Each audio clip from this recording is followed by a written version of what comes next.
প্রসেনজিৎ চট্টোপাধ্যায় এবং ঋতুপর্ণা সেনগুপ্ত তাদের 50তম সিনেমায় তারা কিন্তু একসাথে আবারও জুটি বাঁধতে চলেছে। হ্যাঁ বন্ধুরা, আপনারা ঠিকই শুনেছেন।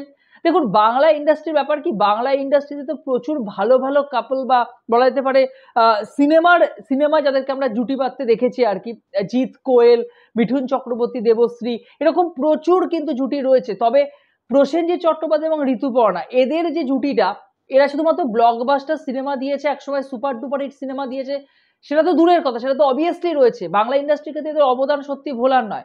তাছাড়া অন স্ক্রিন এদেরকে দেখতে কিন্তু জাস্ট দুর্দান্ত লাগে। এই মুহূর্তে দাঁড়িয়েও তাদের যখন ফার্স্ট লুক এসেছে, হ্যাঁ আপনারা ঠিকই শুনেছেন, আবারও বলছি, কৌশিক গাঙ্গুলির পরিচালনায় অযোগ্য বলে একটি ছবি আসতে চলেছে। এই ছবিতে তারা কিন্তু তাদের 50তম ছবি, যেখানে কিন্তু তারা একসাথে জুটি বাঁধছেন। বাংলা ইন্ডাস্ট্রিতে এটাই সব থেকে বড় জুটি, বা তারাই প্রথম জুটি বাঁধছেন। তারা কিন্তু একসাথে 50টা সিনেমা করে ফেলেছেন আর কি, এটা একটা সব থেকে বড় ব্যাপার। এবং এই সিনেমার গল্পটা খুব ইন্টারেস্টিং, আমি আলোচনা করব। ফার্স্ট লুক মানে ফার্স্ট পোস্টার রিলিজ করে দেওয়া হয়েছে, এবং সব থেকে বড় বিষয় আমি বললাম, গল্পটার মধ্যে খুব মজাদার ব্যাপার রয়েছে। কারণ এই গল্পটা একটা যেরকম জীবনের গল্প বলে, হেরে যাওয়া মানুষের গল্প বলে, সেই সাথে কিন্তু মানুষের মনস্তত্ত্বের, মানুষের মানসিক একটা দিক বা বলা যেতে পারে একটা চরিত্রে। আপনারা জানেন যে কৌশিক গাঙ্গুলির ছবির সব থেকে বড় পজিটিভ পয়েন্টই হলো তিনি কিন্তু চরিত্রগুলো নিয়ে দুর্দান্তভাবে খেলতে পারেন, এবং প্রত্যেকটা চরিত্রর ওই যে ইমোশনাল একটা জায়গা থাকে, বা প্রত্যেকটা চরিত্রের মধ্যে যে একটা দ্বন্দ্ব থাকে, সেটা কিন্তু কৌশিক গাঙ্গুলির ছবিতে বারবার করে ফুটে ওঠে। এবং প্রসেনজিৎ চ্যাটার্জি নিজে ইন্টারভিউতে তিনি জানিয়েছেন যে এই ছবিটা করার সময় তিনি নিজেও কিন্তু ইমোশনাল হয়ে গিয়েছিলেন, এবং এই চরিত্রটা কোথাও না কোথাও দর্শক কিন্তু কানেক্ট করতে পারবেন। এবং কৌশিক গাঙ্গুলির মতো পরিচালকের সাথে কাজ করা, পরপর কাজ করা, এটা সত্যিই একটা বড় প্রাপ্তি, সেটা কিন্তু তিনি করেছেন। খুব ভালো লেগেছে তার, অবভিয়াসলি শুটিং দারুণ হয়েছে। এবং ঋতুপর্ণা সেনগুপ্ত তিনি নিজেও কিন্তু খুব উচ্ছ্বসিত প্রশংসা করেছেন পরিচালকের, কৌশিক গাঙ্গুলি, যে এই সিনেমাটা দেখলে মানুষ কিন্তু অবশ্যই হলে এসে সিনেমাটা দেখবেন, এবং মানুষ কোথাও না কোথাও সিনেমাটার সাথে কিন্তু কানেক্ট করবেন।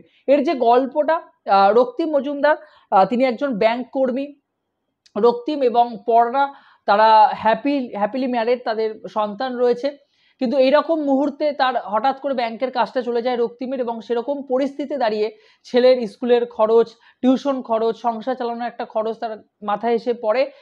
এই পরিস্থিতিতে দাঁড়িয়ে পড়না একটা ইনভেস্টমেন্ট ফার্মে সে জবের জন্য অ্যাপ্লাই করে, সেখানে ঢোকে, এবং এই রকম মুহূর্তে তাদের জীবনে হয়তো কোনো একটা কোনো একটা প্রেম এসে দাঁড়ায়, বা বলা যেতে পারে তাদের সম্পর্কটা কিন্তু দ্বন্দ্বের মধ্যে, দোলাচালের মধ্যে চলে আসে, এবং সেখান থেকে তাদের যে সম্পর্ক সেটা কিভাবে বেরিয়ে আসবে, এই আর্থিক অনটন থেকে তারা কি বেরিয়ে আসতে পারবে, এবং গল্পের মোড় শেষ দিকে কোন জায়গায়, ক্লাইম্যাক্সে কোন জায়গায় এসে পৌঁছায়, সেটা কিন্তু এই সিনেমার মাধ্যমে আমরা দেখতে পারবো আর কি। তো বুঝতেই পারছেন গল্পটা কিন্তু খুব ইন্টারেস্টিং, এবং পরিচালক কৌশিক গাঙ্গুলি তিনি নিজে জানিয়েছেন যে প্রসেনজিৎ চট্টোপাধ্যায় এবং ঋতুপর্ণা সেনগুপ্ত তাদেরকে এরকম ধরনের লাভ স্টোরিতে কিন্তু এর আগে অন স্ক্রিন পর্দায় কখনো দেখা যায়নি। তিনি অন্য রকম ভাবে ছবিটা তৈরি করার চেষ্টা করেছেন, এবং সব থেকে বড় বিষয়, সিনেমার গানের দায়িত্বে, মিউজিকের দায়িত্বে রয়েছেন অনুপম রায়, ইন্দ্রদীপ দাশগুপ্ত এবং রণজয় ভট্টাচার্য। তো আমরা বুঝতেই পারছি গানগুলো কিন্তু সেরা কিছু আমরা একটা পেতে চলেছি। যাই হোক না কেন, আমি কিন্তু এই সিনেমাটার জন্য এক্সাইটেড হয়ে রয়েছি। এর ফার্স্ট লুক বলুন, বা এই সিনেমার যে ধরনের গল্প আমাদের সামনে উঠে আসছে, এবং সব থেকে বড় বিষয় যে জুটি,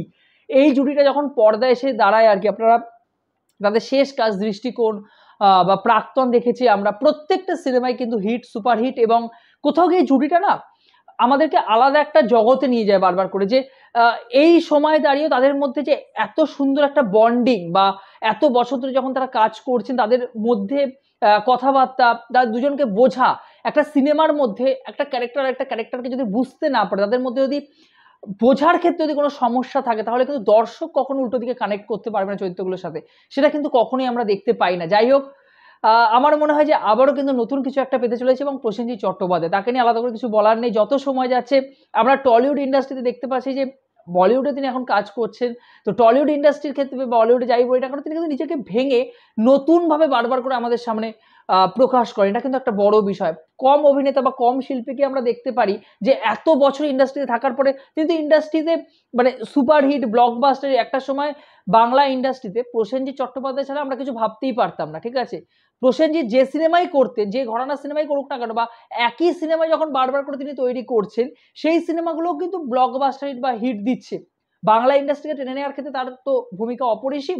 তো তারপরে দাঁড়িয়ে একজন অভিনেতা পারতেন সেই একই ঘরানার ছবি একই ক্যারেক্টার বারবার করে করে দিতেন, তিনি কিন্তু করেননি। 10 সালের পরবর্তী সময় 8-9 সালের পরবর্তী ক্ষেত্রে আমরা দেখেছি তিনি বারবার করে নিজেকে ভেঙেছেন, বারবার করে চরিত্র অনুযায়ী তিনি কিন্তু সিনেমায় নিজেকে তৈরি করেছেন এবং যত সময় যাচ্ছে তার মধ্যে ওই স্পেশালিটি বা তার অভিনয় ক্ষেত্রে ডায়লগ বলা দর্শকদের কিন্তু মুগ্ধ করে রেখে দেয়। যাক, এই সিনেমা দুটো গুরুত্বপূর্ণ রোলে কিন্তু আমরা সুদীপ মুখোপাধ্যায় সুদীপ বাবুকে দেখতে চলেছি এবং অন্যদিকে কিন্তু শিলাজিৎ থাকছেন। তো যাই হোক, তাদের দুটো ক্যারেক্টার কিরকম ভাবে পরিচালক তাদেরকে সিনেমার ক্ষেত্রে ব্যবহার করে সেটাই কিন্তু দেখার। আপনারা জানাবেন আপনারা অযোগ্যর জন্য কতটা এক্সাইটেড হয়ে রয়েছেন এবং এই খবরটা পাওয়ার পরে আপনাদের মধ্যে কিরকম এক্সাইটমেন্ট হচ্ছে সেটা কিন্তু অবশ্যই কমেন্ট বক্সে জানিয়ে যাবেন।